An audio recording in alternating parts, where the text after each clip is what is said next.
Hello and welcome to the Dad's Count Initiative. I'm developing a series of talks around intentional parenting. The idea is to give guys some tools and resources as they become more effective fathers and engage or re-engage in the lives of their children. Today I'd like to talk to you a little bit about what I call the power of living letters for your children. Well, what does that mean? What's a living letter? Well, think about it. The last time you actually received a handwritten letter, it kind of stood out, didn't it? There was something unique about it because somebody actually took the time to sit down and to compose their thoughts and then actually write them down on paper. And if they scratched out, they had to start over. And eventually they came up with a letter that had some really good information for you, something that was probably heartfelt that they actually wanted to share, and they took the time to do that. Now, as you read those letters, it's almost as if they've kind of given a little bit of themselves to you, isn't it? You know, marketers have tapped into this for years. If you think of all the mail that you're going to receive this week, from time to time you're going to find an envelope that looks like somebody maybe in blue ink actually wrote on the outside of the envelope. Why? Because it stands out. There's something about script or handwriting that actually has some staying power. It catches your attention. And then when you open it up, what do you see? You typically see an auto signature. Why? Because they're trying to personalize it. Again, they know not just typewritten, but something that looks like a signature means maybe they were a little bit more sincere. At least that's what they want you to believe. Let me share something pretty special with you.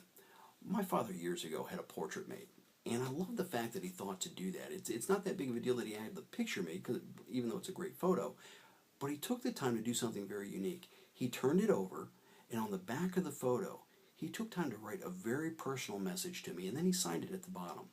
Now, I'll be honest with you, I've got a lot of photos in my house, but this is probably my favorite. Why? Because as I unpack that once in a while, and I turn it over and I read that note, I can almost hear him in my ears, saying the exact same words. And I think maybe that was his intent. It's a way to kind of form a touch point with me, even years after I've lost him, probably over 10 years ago now.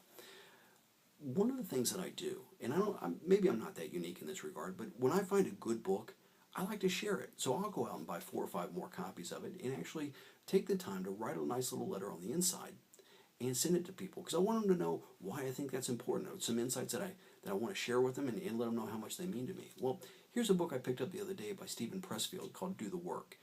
And it really spoke to me. There's just a lot of stuff in there about overcoming resistance and dealing with perseverance and things like that. But what I'm doing is actually finishing up a letter that I wrote to my son because this copy's for him, and I'm going to give this to him this weekend. Now, I'll be honest with you, it may not be the book that he opens up immediately and just sits down and reads all the way through. It may, in fact, be something he puts on his desk, or maybe he puts it on the bookcase, and it won't be years until he actually opens it up again. But when he does, I'm hoping that he's actually going to see those words that I took the time to write and have a little bit of a touch point with me, have a little bit of understanding of what I thought was so unique about this book and why I thought it was so special and why I think he's so special to me. Guys, never underestimate your influence in the lives of your children. They're looking to you for so much. You're such an incredible role model. But find these little resources, these little things you can do during the day to actually have a dramatic impact even after you're gone. It's a valuable resource not only for you, but also for them. Guys, your actions, your insights, your thoughts, your words, the things that you share with them have a huge impact. It's quite simple, guys. Dads count. Now do me a favor. If you like what you've seen here, help me spread the word.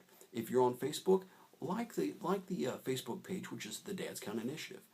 If you do Twitter, by all means, our handle is @dadscount.com. Go ahead and follow us. But most importantly, come back to the blog often. That's where I'm going to be posting further videos and tips and resources for you.